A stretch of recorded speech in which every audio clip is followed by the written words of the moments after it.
Welcome to WP Coffee Talk. Thank you to our sponsor, Helix Managed WordPress Hosting, for both their sponsorship and hosting our site, WPCoffeeTalk.com.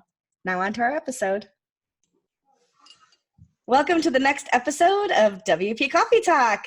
I'm here on a lovely Saturday afternoon in Rochester, New York, talking to one of my new friends, Tim McKenna. You and I met just about a week ago at WordCamp Kent, where we were both speakers, and that was it was a really good camp. I don't know about you, but I really enjoyed it.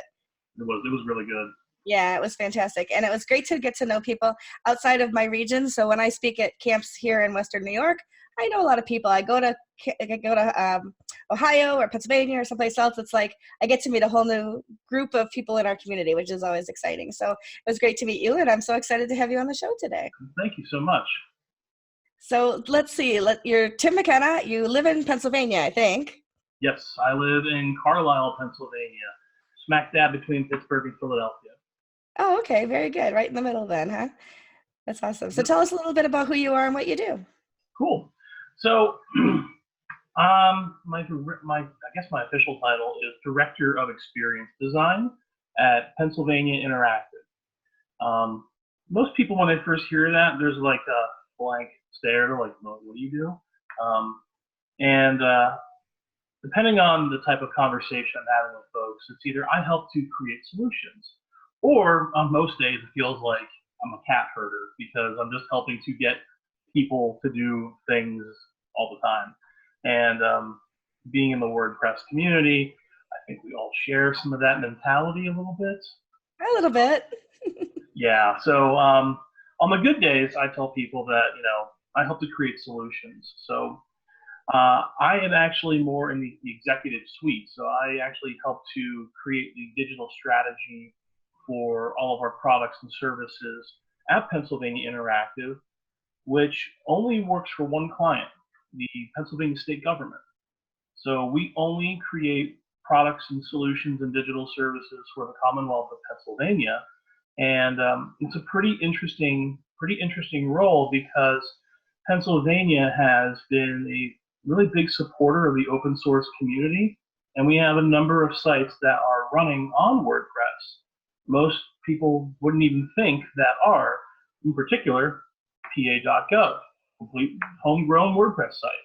So I love that. It's pretty cool. I manage a team of designers, front-end developers. I have a content strategist and a data scientist, and we try to solve problems for citizens. So we go out and do research with citizens of Pennsylvania and try to figure out what is it about state government that really works for you? What is it about state government that doesn't work for you? Is it solutions? Is it policies and whatnot? We try to figure out from folks what it is that is impeding them in their tasks, so that we can then create solutions that make more sense and help them go on their merry way. And WordPress has been an amazing tool for us to do a lot of what we're trying to do with connecting citizens together in a way that really couldn't do with other technologies in a lot of respects. So I want to throw in like a semi-joke here. What does the government think when you tell them that something like an open source community is free? Because they're not used to free things in the government. They're used to paying $10,000 for a hammer or whatever, right? That is so true. Government procurement is a little bit of a finicky animal. They're like, free equals not good, so we can't do that. But there has been a big shift in understanding what technology is, what it can do, and the price point of it. So, I look at 18F, which is a digital agency based in Washington, D.C. And they're part of the United States Digital Services. And they use a lot of open source technology from WordPress, from Drupal, other homegrown things that they then create and then open source themselves. So at the state government level, which are still kind of behind the times in procurement and what technology are out there, because the big thing that drives them is security as well, we usually talk about like the value, and then what they end up working with us is like, well, so the technology's free, but the maintenance and making sure all that stuff. So there is a human component that still gets paid for all of that. But if we're not saddled with super expensive licensing fees that allow us to create our own interdependencies with plugins and themes, most of the state government now is like, wow, there's a lot of power, a lot of value here. So then it goes from a conversation of, oh, we don't want to use that, to, oh, what if we did this? Which is single-handedly the most awesome sentence and also the most scary at the same time. I was going to say, it sounds terrifyingly amazing. Bingo. That's awesome. So you don't work, you work for the government as a contracted agency, then you don't work directly for the government? Yeah, I'm not a Commonwealth employee. I don't actually work for the government. So I work for a private company called Pennsylvania Interactive, which is part of a larger organization called NIC, which is based out of Kansas. They are the beast that manages and creates digital government at state, federal, and local level. And we have an office in Pennsylvania, and we have about 30 other offices across the nation. And they're all their own little separate companies that are part of NIC. So Pennsylvania does a little bit things differently than South Carolina or Wisconsin or New Mexico. So it's pretty fantastic. That's awesome. Now, little aside here, not WordPress related, but I don't think most people realize that when we talk about the 50 United States, some of them aren't technically states. Like you're talking about the Commonwealth of Pennsylvania. Massachusetts is also a Commonwealth, and technically they are states, but they're also Commonwealth. So it's an interesting thing that the distinguishment between some of our states that call themselves that. So it's kind of cool. Yeah, it's interesting. And then you have, U.S. territories, Puerto Rico and U.S. Virgin Islands. I mean, we have, some presence there from a federal side. So it's kind of interesting. But yeah, so like when you think of states, they're like, what's this Commonwealth business? You're like, well, sounds a little bit differently, but same concept. So maybe we just help somebody win Jeopardy by throwing that little tidbit out there. Yeah, it's true. What's a Commonwealth? Could be a good answer. So everybody knows by now, we've been doing the show for a little while, that I ask everybody show me their mug. Yes. So let's see your mug. And get this pretty close to my screen here. Pennsylvania Academy of Family Physicians. Yeah. Academy of Family Physicians. What's the story? So when I made the transition from being a print-based graphic designer and marketing person, I went really full bore into web design and web development.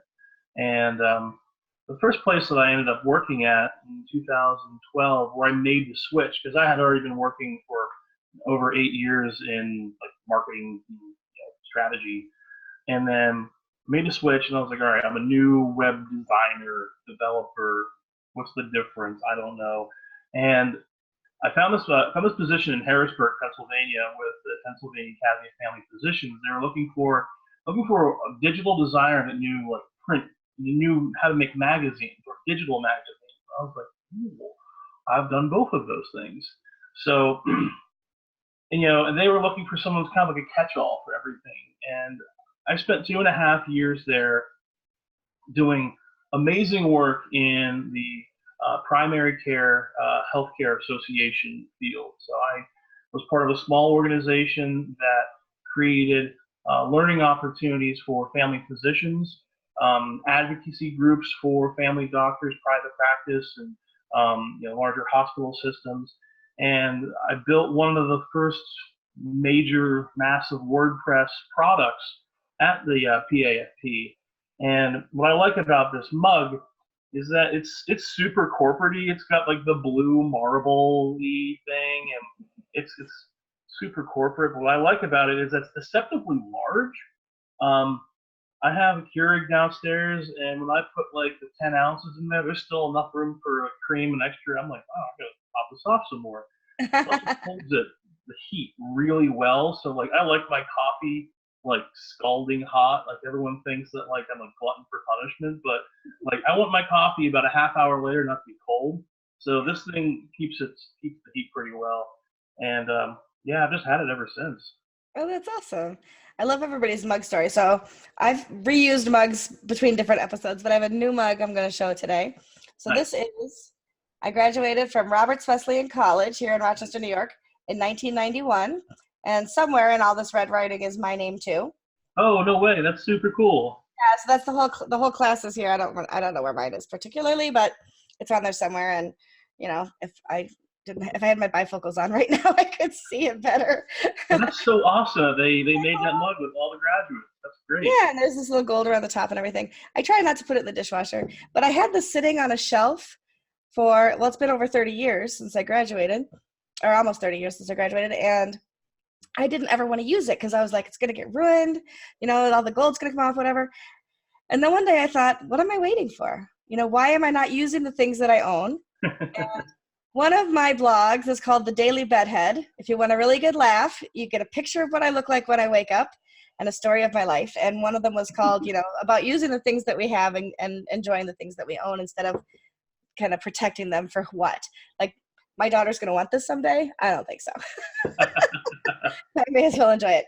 I have coffee with cream and sugar in my mug. Are you enjoying coffee today? I am, and this might throw some people for a loop. I have maple bacon coffee. I must find this. Where did you get maple bacon coffee? I heard this actually from some of the folks in WordCamps Baltimore earlier this year. Bones Coffee Company, a little plug out to them. They have some really crazy cool flavors. And I'm writing this I down. saw maple bacon, and I was just like, you have my attention. So I thought this could be horrible, or this could be like mind-blowingly amazing. And Thankfully, it was the latter. So I am a big fan. So I have a little cream, a little sugar in it, but making me hungry for bacon actually. So might be on the menu, a little BLT action later. So there you go. You know, or a burger with a little bit of a crisscross of some bacon over the top.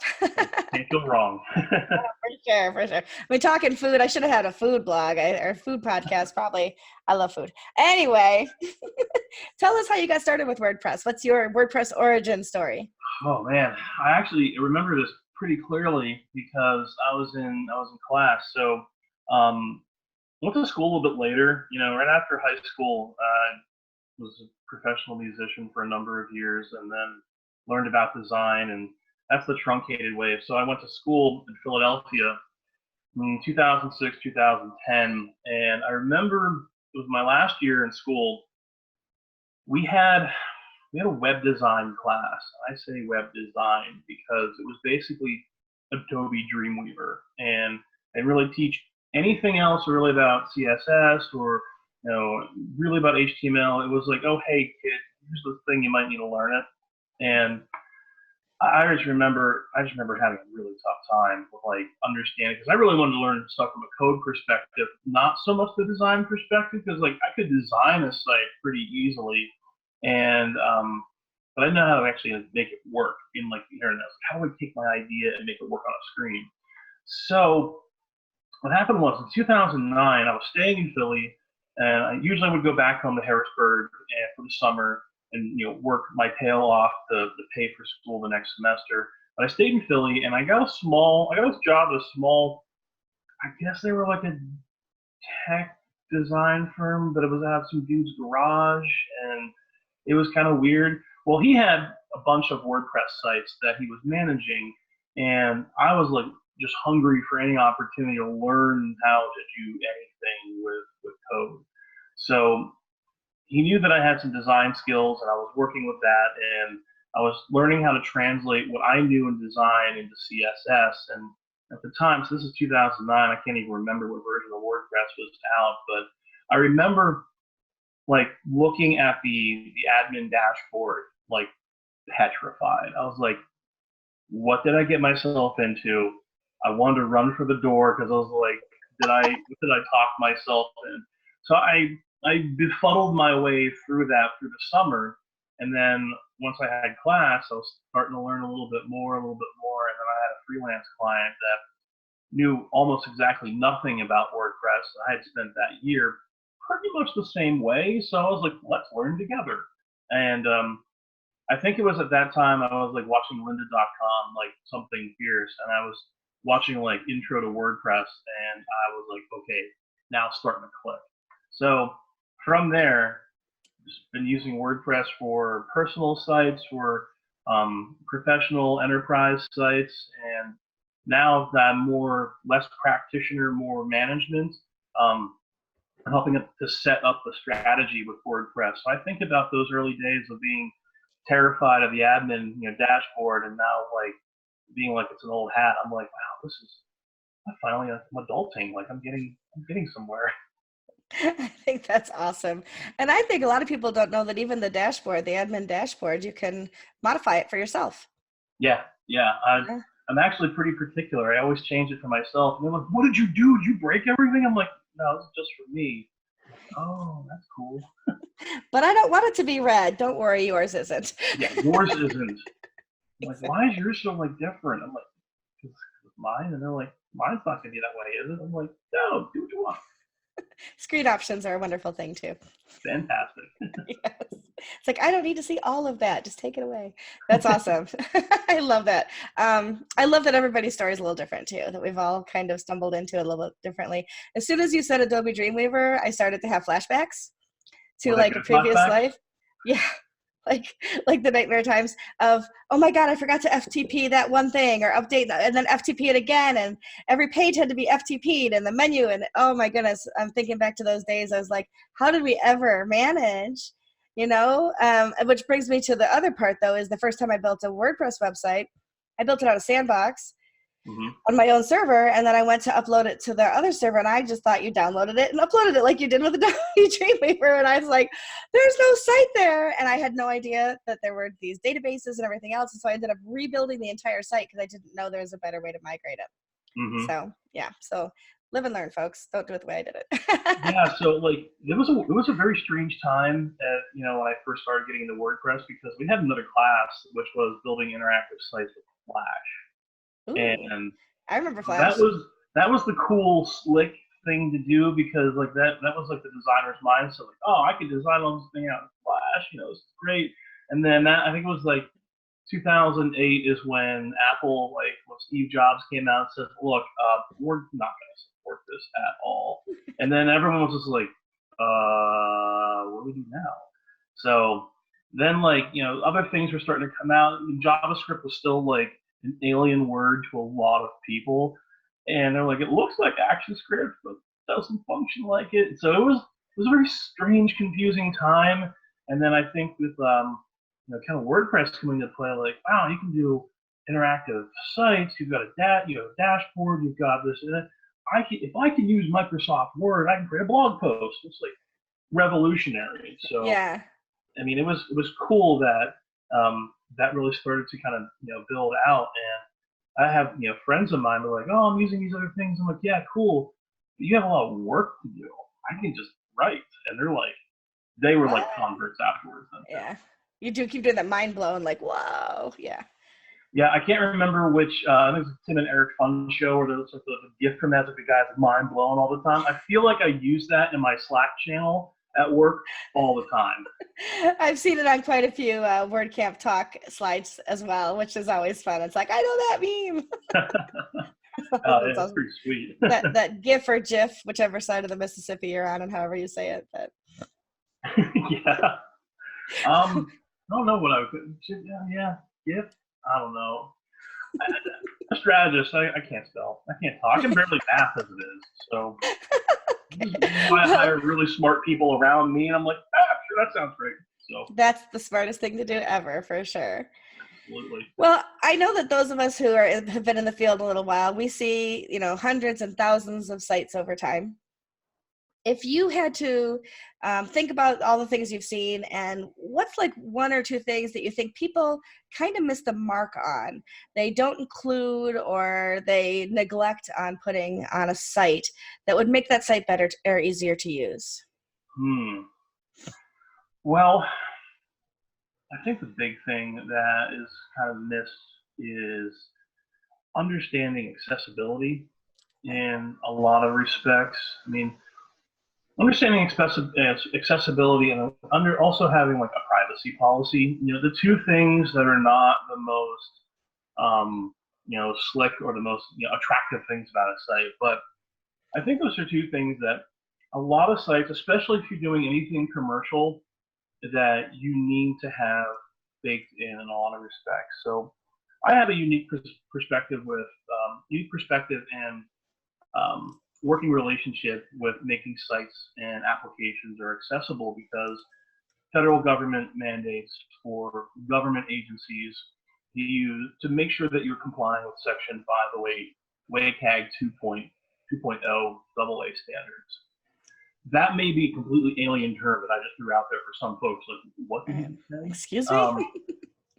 But the web accessibility standards, it has been a standard now that a federal judge in Florida in 2017 is actually mandated as the standard for federal agencies to make it. So if you're not following those, you can get sued as an agency. And there is watchdog groups that look out for that. So, but on the commercial side, the private side, you have the American with Disabilities Act also talks a lot about, accessibility for digital products. There's really no watchdog group out there. You might have certain smaller groups for individuals, but to be enforceable, there's really not much teeth in that game.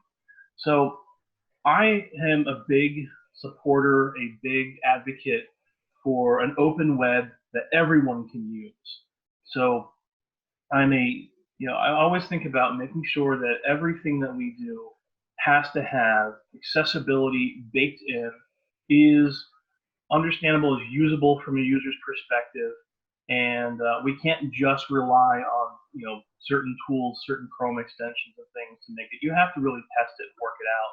So I think for a lot of folks, that if they do just a little bit of homework, if they can do just a few things to improve their site and just get a little bit more familiar with what web accessibility is, regardless if you have a commercial site, an enterprise site, or just a simple blog that you're talking about your cat outfits that you've set up for a week. I mean, those blogs are cool as well.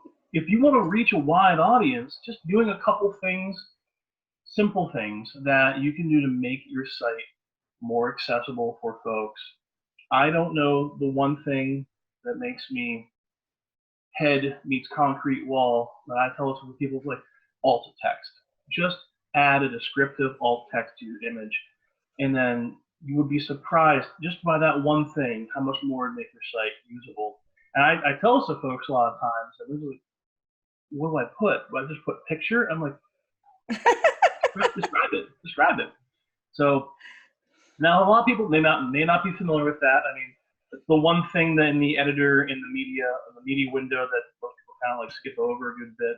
But I tell folks in the Commonwealth, like, make sure that you're doing these things. They're like, wow, this is really easy. Why didn't I see that? And that makes me wonder, like, what we can do to improve the WordPress editor. The other part of that is privacy policies. I mean, a lot of JavaScript eking around the web, making its way through stuff, and GDPR came out a couple years ago. It's still not a thing that the U.S. kind of like recognizes, and or really has an enforceable thing for it. So I think that just having a plain language privacy policy, like, you come to this site, we're going to agree to these things, and then we're not going to do these things with you.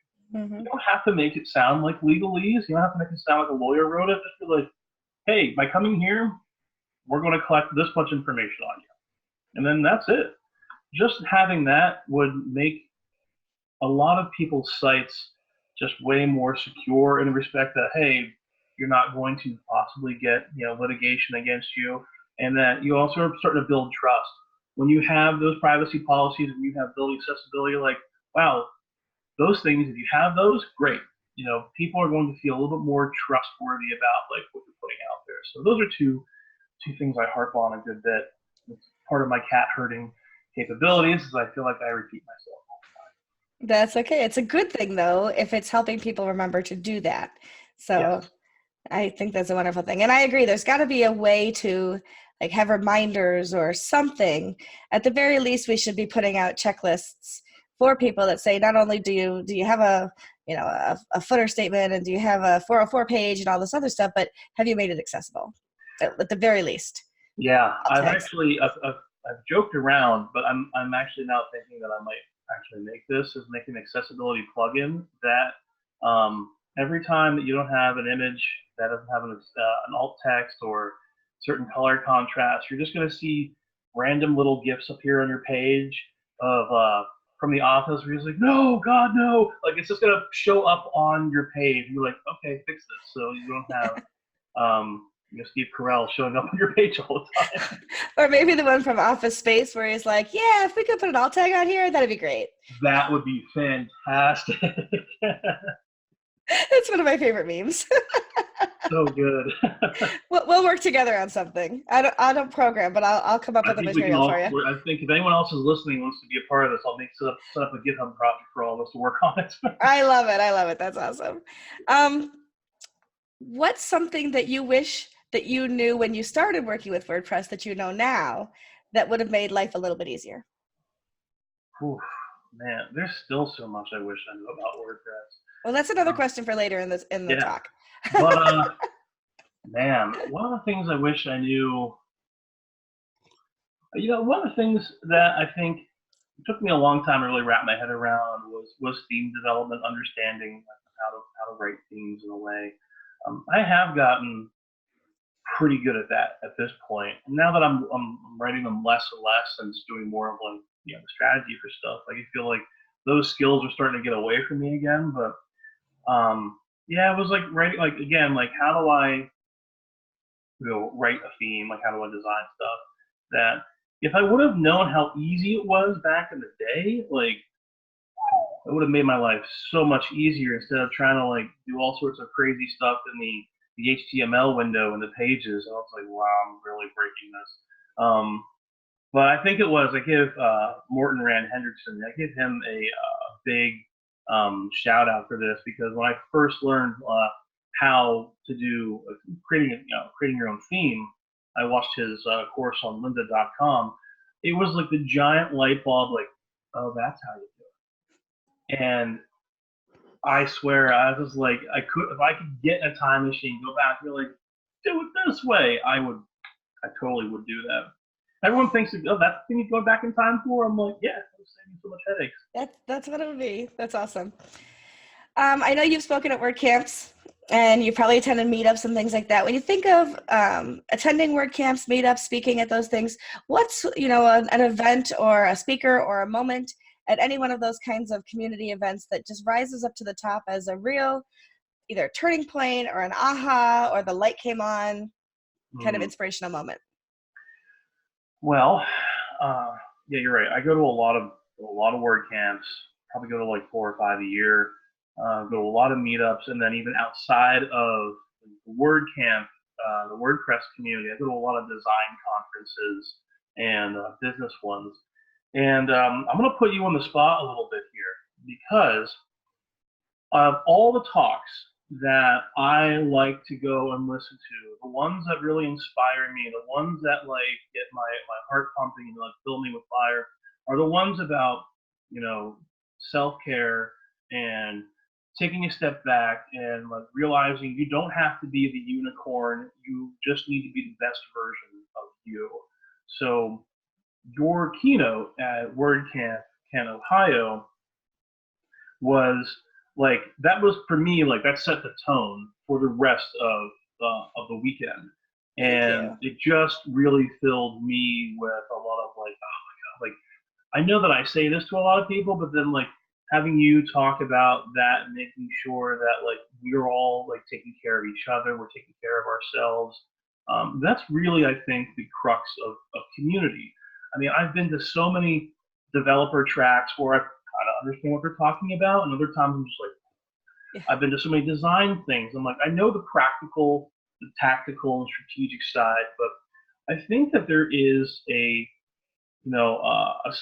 cadre of folks who are like, you know what, all that stuff is great, but if things aren't going well in your life, things aren't going well at home or for your health or anything, like address that. Again a big advocate in mental health, and I think that it's a topic that's not talked about enough in all sorts of business industries.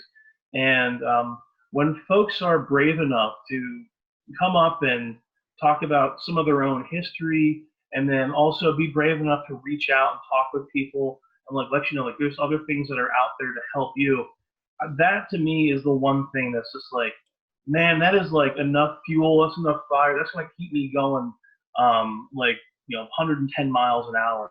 So those are the things that I really appreciate. And again, like your talk on the first day was just like, I was super pumped after that. And that was the one thing everyone asked me when I came back to the office, like, what was the new cool tech thing? And I was like, I'm going to go a different route. How are you guys doing? How are you all working? Let me know what I can do to help you. And I'm like, that's switched out from WordCamp? That's really cool. I'm like, that's this community. I feel like there's been a lot of really big advocates for that. It's something that I appreciate a great deal. So thank you for your thank you.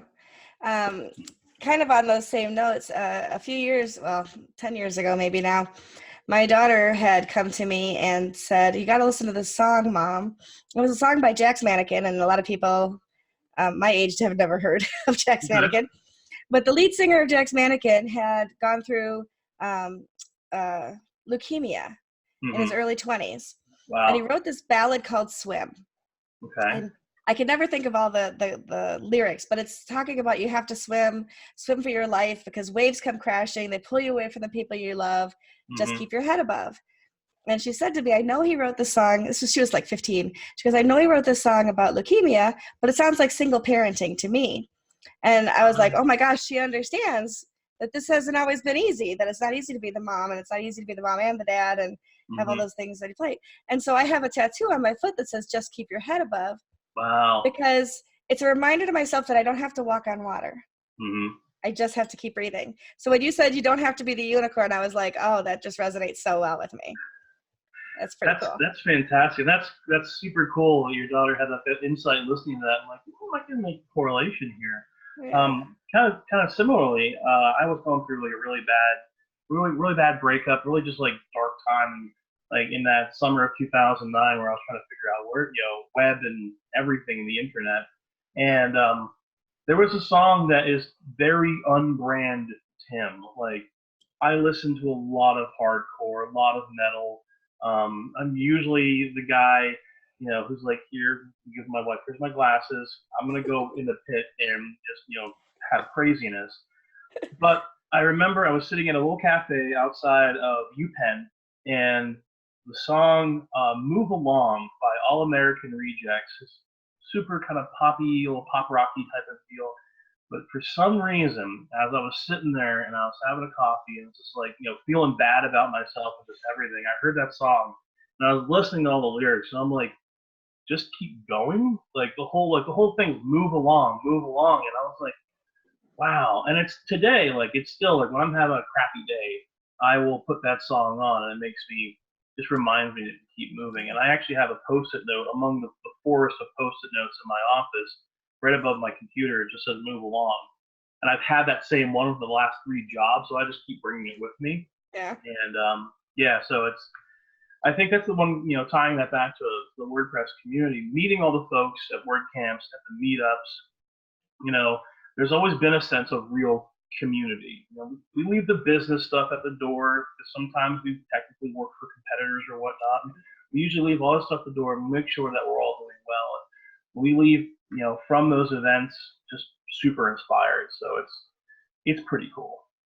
I think of WordCamps as like my mountaintop moments throughout the year.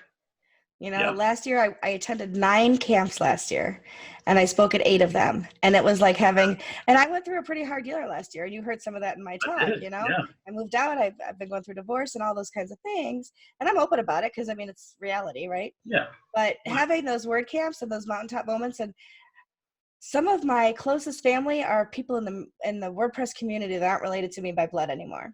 And I like to talk about the fact that, and I don't know if I've mentioned on the show before, that when I moved out, I just posted on Facebook, I'm like, I'm moving on the 25th. If anybody can come help, 15 people came to help me, and 13 of them were from the local WordPress community. Fantastic. That's phenomenal. That's phenomenal. Yeah. So we're a pretty amazing group of people, I think. I totally And I'm agree. just honored to be a part of it. So that's Very awesome. cool. So yeah, I love that. I love being able to talk about the mental health issues and things like that too. And one thing that, years ago, as I was dealing with depression for the first time in my life, I was talking to a friend and I was telling her, and she's kind of extreme right-wing Christian, and I'm a Christian too, but she takes it a little bit further than I do. And she said, well, whatever you do, just don't let them put you on medication, because God can heal you. And I said, well, didn't God make medication? And she said, what do you mean? I said, well, if you had pneumonia, would you not take antibiotics because God can heal you? And she said, well, no, I'd take antibiotics. I said, well, I have a chemical imbalance in my brain right now that's causing depression, so I'm going to take the medication that's going to that God has somehow provided to me, if you want to look at it in a theological way, and that's going to make me feel better the same way the antibiotics make you feel better if you have pneumonia. So I agree. We have to absolutely destigmatize mental health issues, and stress, anxiety, depression. Those are all part of every community, and especially in the community we work in, because so many people work remotely and work alone. They're either freelancing or they're working remotely on a team, and it can feel pretty isolating.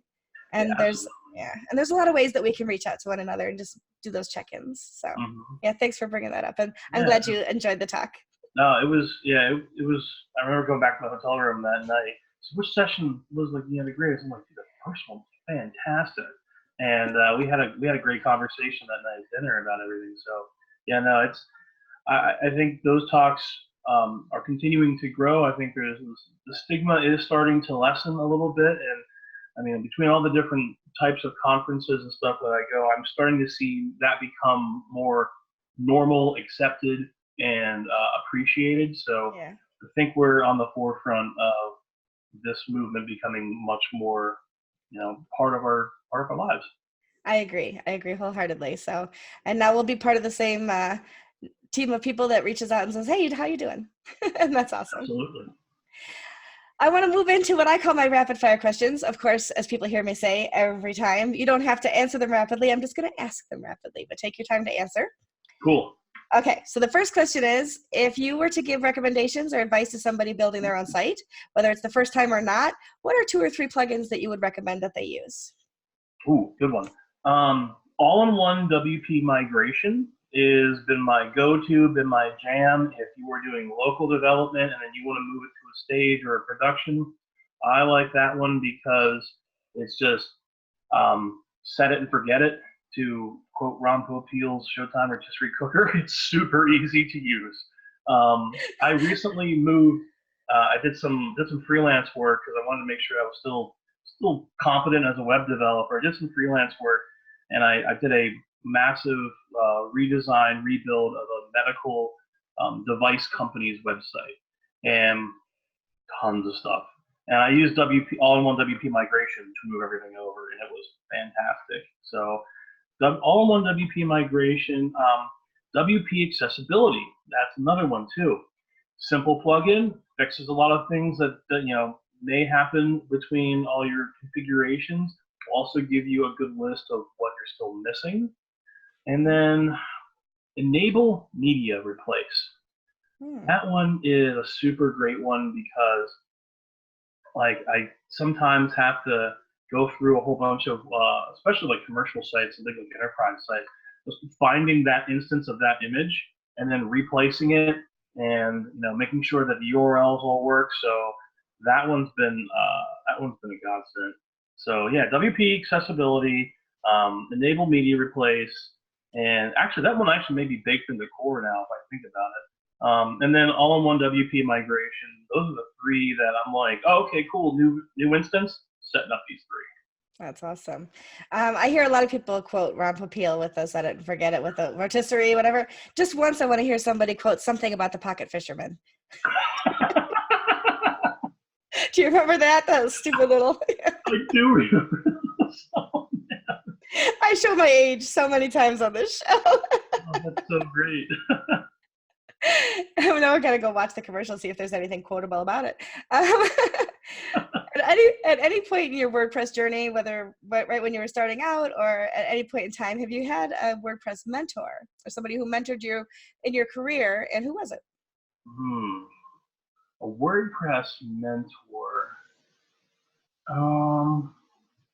So he'll probably be very surprised that I'll name him in this regard, because he might think that, we kind of come up in the industry kind of together. But I have a good friend of mine who's out towards the Lancaster, Pennsylvania area, Dustin. He was one of the first folks that I started talking to at the WordPress Harrisburg meetup group, and he was like me. He was a designer, and he done a lot with WordPress. And he was one that, while we kind of came up in the same industry, he's a couple of years older than me. He's been doing this a little bit longer. He's definitely kind of like straddled both design development, and he taught me a lot. My first real forays of building like actual WordPress sites.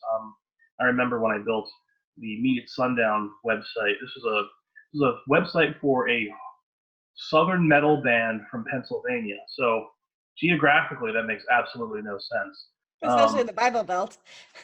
Yeah. So this was weird. So first time I ever built that site, it was flat HTML site. Second time I did it, I used like this weird hooked in like CMS thing that just didn't work. Third time, really trying to do it, I built it on WordPress. He helped me a lot with like understanding the theme development process. So he's one of the organizers of WordCamp Lancaster, Pennsylvania, and he comes to a lot of WordCamps, and he's someone I would say has been a mentor for me. And what's great is that, at different times, like I've given him a couple of testimonials and stuff for his site. I'm always glad that when he has used me for a reference or anything, because I have nothing but the greatest things to say about Dustin. So he's a local guy, and he's pretty solid. That's awesome. I love that. So other than Dustin, who's somebody that you admire in the WordPress community, and why? Man, that's really tough, because it feels like every time I go to a WordCamp or a different WordPress meetup, I'm always meeting like cool new people who's like, oh my God, why haven't I met you yet? Like, so it's really tough. Well, picking one doesn't mean that the rest aren't awesome too. That's true. Picking one. Yeah. Probably someone I look up to a good bit, and who I've actually only met like once, and this was like I was a little starstruck when I met him too. I think he probably was like, who's this weird guy? Like, because I was like, he couldn't like speak. Matt Medeiros. His podcast, Matt Report. I've been listening to that for going on now like 6 years.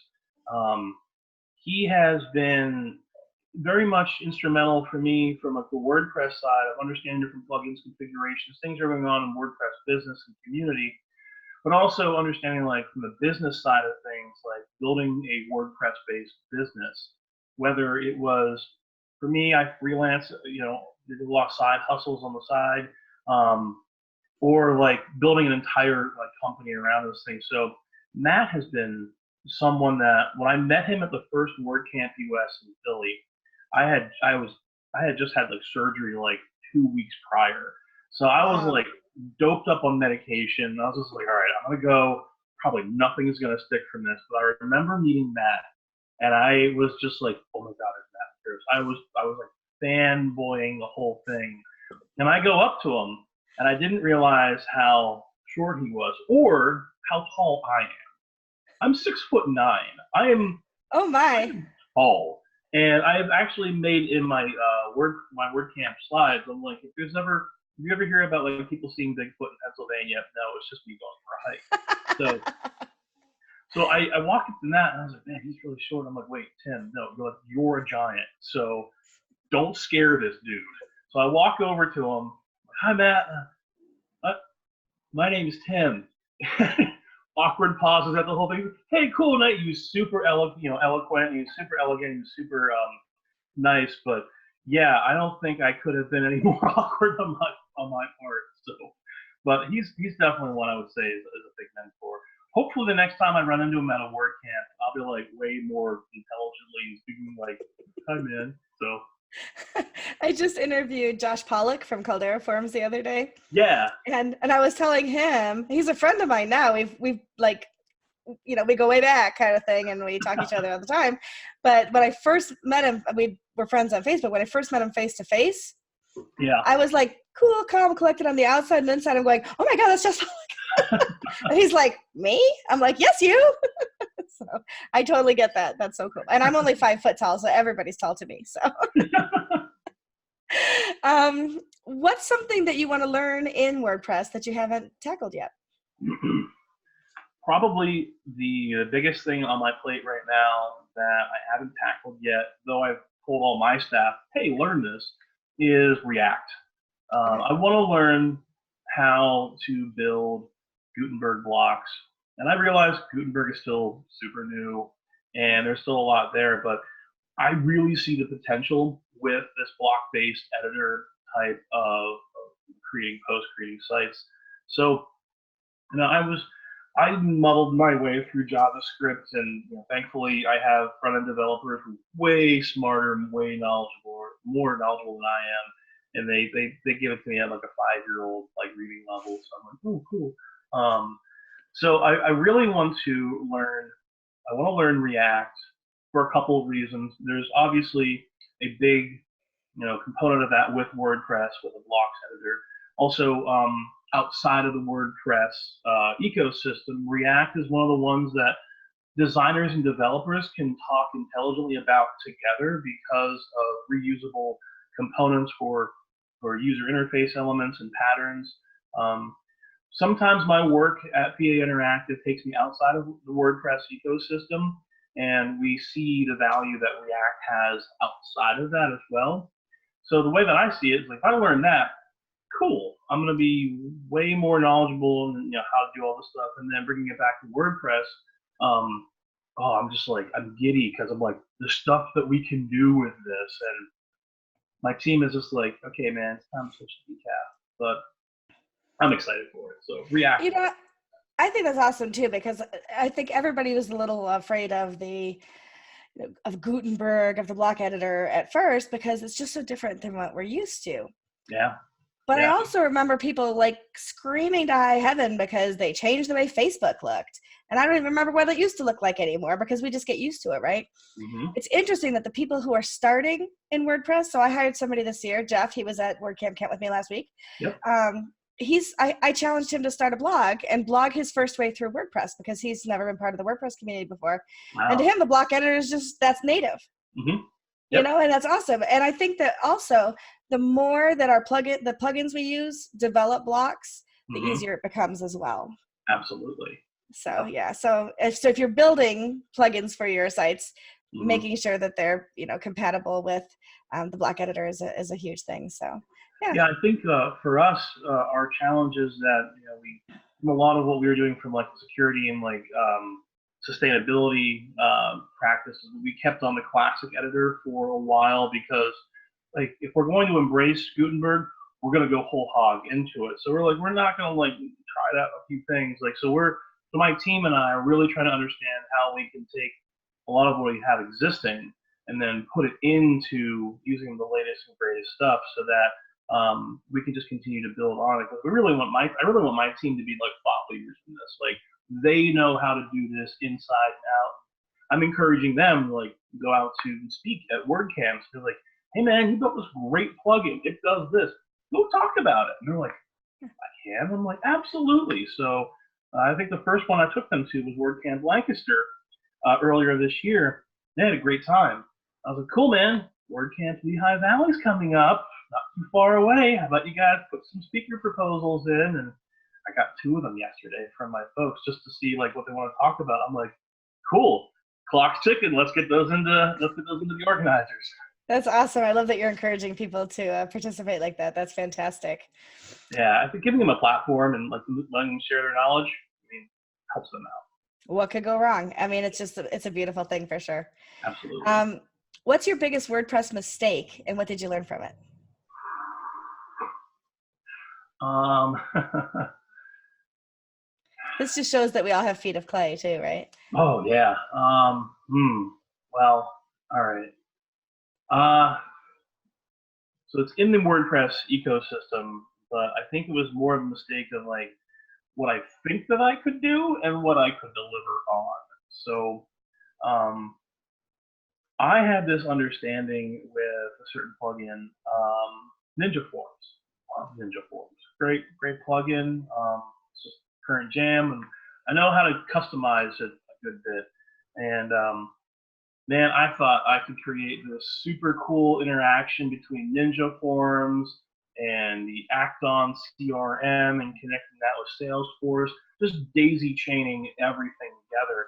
And man, I was wrong.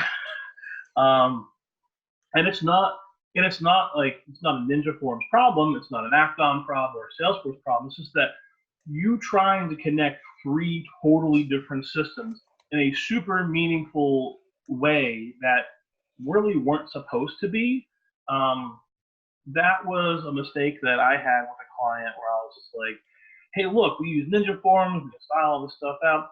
And 2 months into it, after like literally pulling my hair out, and you can see, don't have much hair here, Maury. I was just like, oh my gosh, like this is not going to work. And ended up finding some like documentation. I had to switch out Ninja Forms for Contact Form 7. I'm like, cool, that will work. But so it's not so much like a specific WordPress mistake. It was a mistake of like, here's what I could do, here's what is possible. I didn't do enough research to be like, these two super different systems, there's no integration with each other. So I think that was one where I learned pretty hard, like, hey, before you start talking, why don't you research more? I've always been somebody that said, sure, that's possible, and try to figure out a way afterwards, and it isn't always possible. So that was basically the thing, like, oh, that's great. I got off the call, I was just like, what did I do? Did I do this? So, yeah. So you learn to say, let me check and get back to you. Yeah. Now that's probably my go-to strategy for everything. Not sure, but I'll get back to you. Even if it's super simple and I notice, I'm like, wait, I'm going to dot all my I's and cross all my T's before I even say yes. Well, let me just check. What's your proudest WordPress moment? Oh, man. I am super happy to talk about this because this goes back to these guys. Mm-hmm. 2013, I was getting pretty good at this WordPress game, and I was super happy with where I was going with everything. And my boss had this question: what if? So his thing was, what if we had an online community of practice for physicians to be able to go and talk about certain topics? But that has to be done in a way that's HIPAA compliant. They can talk about specific issues. Even if they never talked about personally identifiable information, you could kind of guess we're probably not HIPAA compliant. So for those of you who are on this and what's HIPAA compliance, it's basically your privacy policy every time you go to the doctor, what they can say to share out information. So our boss was like, all right, I want to find a platform. Maybe there's a product out there that we can create our own community of practice. I had to really research what is a community of practice. Really, I think it's like the WordPress community. We're a community in the WordPress practice here. So we looked at a bunch of tools. We looked at a bunch of services. They were all super expensive. And I just remember going to my boss like weekly in the back corner of the boardroom, like, I can build this. And he's like, wait, what?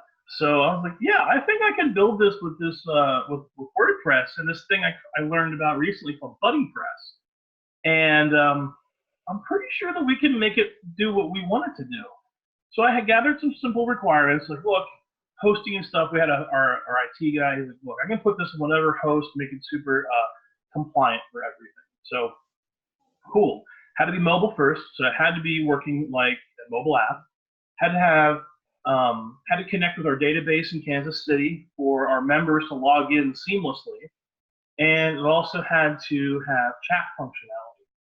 So beyond that, like, kind of open things. So inside of 4 months, I designed, tested, and built the PAFP Connect, or the first version of that was called the PAFP Community.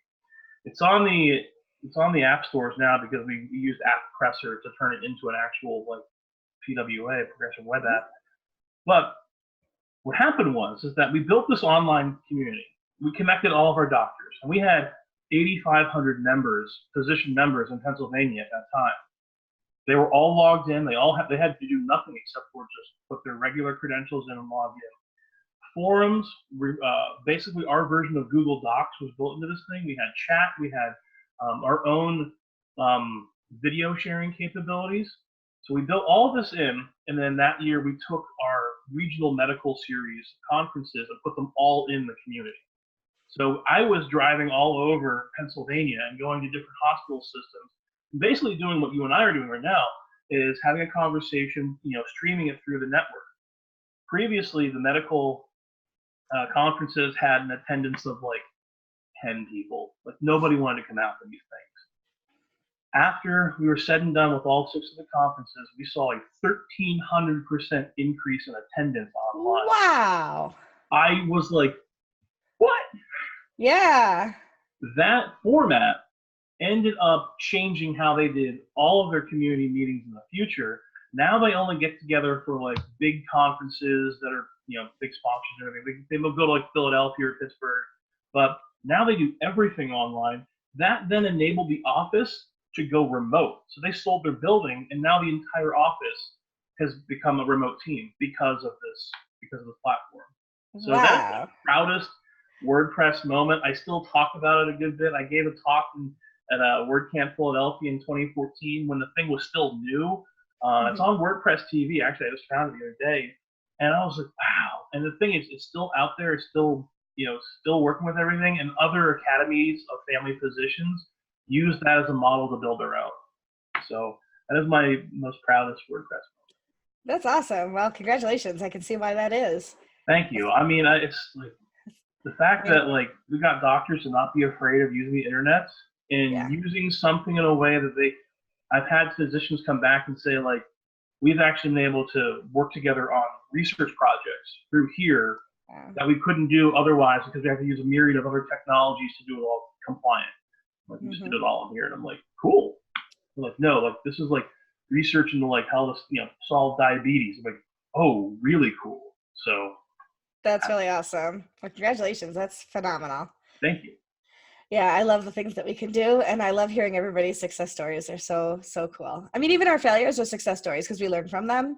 Oh, but then to hear the real success stories, like I'm not successful because I failed, but I'm successful because it succeeded, is phenomenal.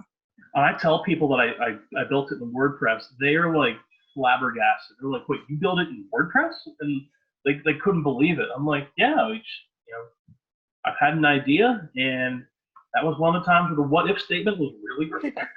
I love when people go, but isn't that just for blogging? Well, once upon a time. Exactly.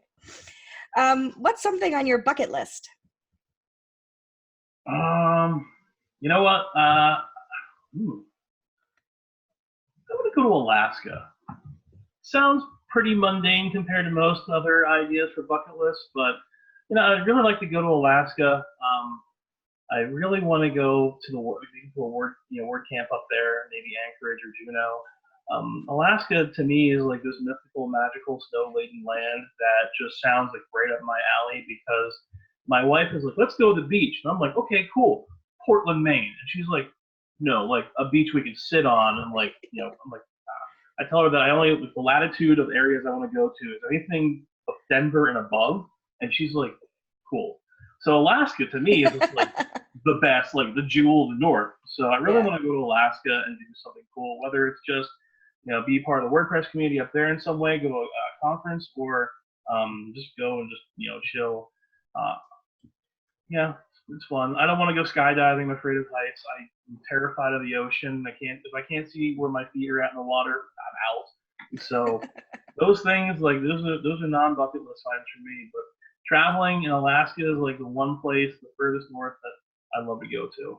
I'd love to do, on my bucket list is a Alaskan cruise so that you can see everything, from the boat. You disembark, whatever the word is, and see different areas along the way, but that you can also see the glaciers and everything from the water. That sounds pretty cool. Right? You could probably convince your wife to that. Yeah, well, I think I think that'd be the happy compromise for us. I might suggest this a little bit later. So, cool. Well, when you do and you Facebook Live it, I want to shout out. Absolutely. The second to last question is, show or tell us about one of your hidden talents. Oh, I could tell, because the show would make me go back downstairs in my office. So I used to be a professional musician. I was a professional drummer for a number of years in a hardcore band called From Their Eyes. And this was like right after high school. Joined a band of other starry-eyed musicians who were just like, hey, we just want to play brutal music for brutal people. And they're like super young and not well-rounded. So we played hardcore, and what's great is that we went on Warped Tour twice. We played Ozfest once, and people were like, wow, that's really cool. So one of the first things I ever learned how to play on drums was Van Halen's Hot for Teacher. And the drums for that are really insane. Like, it is fast. And I remember the first time I bought my set of drums when I was 14, and I played the song once. And my friend, who was a bassist, who was just like, hey man, it's really tough. And I remember going to town on it, and all my friends were like, whoa, that's great. And I was like, I can't play it now. Like, I have no idea how to play it. I was like, wow, what did I have at 14 that I can't do now anymore? So, who was I channeling? Yeah, exactly. John Bonham was like talking in my ear the whole time. So, but yeah, so I played drums for a number of years, and now I just have a set downstairs. It's my workout set. I'm just like, I don't like going to the gym. I'm just gonna sit, play some crazy like Slayer or Metallica, and I'm like, oh, okay, I'm exhausted now, I'm good. But yeah, that was my crazy hidden talent with drums. That's awesome. Is there anything else you want to share today before we get to our last and final question? I just think that this is, this whole format, this podcast is like really super cool. I think that, having this, you putting this together, sharing this with everybody, it's something that like I love to share what people are doing, share cool work that people are working on. So I'm just like super excited. So like my recent like download of everything was going through WPCoffeeTalk. I'm a big fan of like Punk Rock MBA on YouTube. That guy is super cool. He talks about like how bands became big, but he talks about the business side of them and everything. Mm-hmm. And then, I think I was listening to Stephen Gates, the crazy one. I listen to him every morning when I drop my kiddo off at daycare. And I don't know, it's just like all this stuff I listen to is like super inspiring. So I just like try to share it with everybody. I'm like, look at all the cool stuff I'm listening to. Please, everyone, listen to it as well. So. Oh, thank you. I appreciate you sharing it for sure. Absolutely. So tell everybody where they can find you on social, website. I know actually you said you don't have a website because you're subcontracted to the government, but do you have a personal website? I do have one now. I had to redo it. So my website is a little bit of a funky name. It's called Azrael Group. Anyone who can tell me on Twitter where that name came from, I'll give you a big shout out and put you in a blog post as well. So after we get off air, I'm going to give you my guess. Go ahead. Well, no, I don't want to ruin it for anybody who's tweeting. There's several sources for it. So I'm thinking it might have something to do with Gargamel. That's one of them. Yeah. That's definitely one of them. That's the cat. But there's a couple other instances of where the name comes up in pop culture. So if anyone can find out the two other big ones, that'd be cool. So, but yes, people are like, wait, you like the Smurfs? I'm like, I love the Smurfs. So you can find me at AzraelGroup.com. That's my own personal site. You can hit me up on Twitter at Azrael Group. That's AZRAEL Group. I'm actually not on Facebook, but my wife always streams me live, so that's always fun. And she usually tags me for everything. So you can find me on Twitter. You can find me online. Tim McKenna, if you feel like hitting me up on the professional sense, just find me on find me on LinkedIn. And you can also follow some of the stuff that we're doing with our company, NIC, on Twitter at EGOV, EGOV. Some pretty cool stuff that we're doing in the WordPress space coming up in 2020. Yeah, 2020. Wow, this is the future. It is. So some really cool stuff, and you'll follow some of the stuff on hashtag Beast Mode out of NIC. So some pretty cool things. You can find us there, and yeah, feel free if you want to ever chat buddy press, design, drums, just hit me up. Or just reaching out to one another, make sure we're all good. Yeah, absolutely. Let's always make sure that we're always in a good place and help each other out. Absolutely. Well, thanks so much for being here today. I really appreciate it. I'm excited to get your episode up at some point in the future because I don't know right now what my schedule looks like. I just started doubling up, so it threw everything out the window. But so just more of this. And look at how old I am right there, 1991, graduate college, not high school, college. Very good. Well, thanks for being here today and look forward to connecting with you at a future WordCamp, hopefully. Thank you so much. I look forward to it as well. Goodbye to all our fans. Bye. Bye.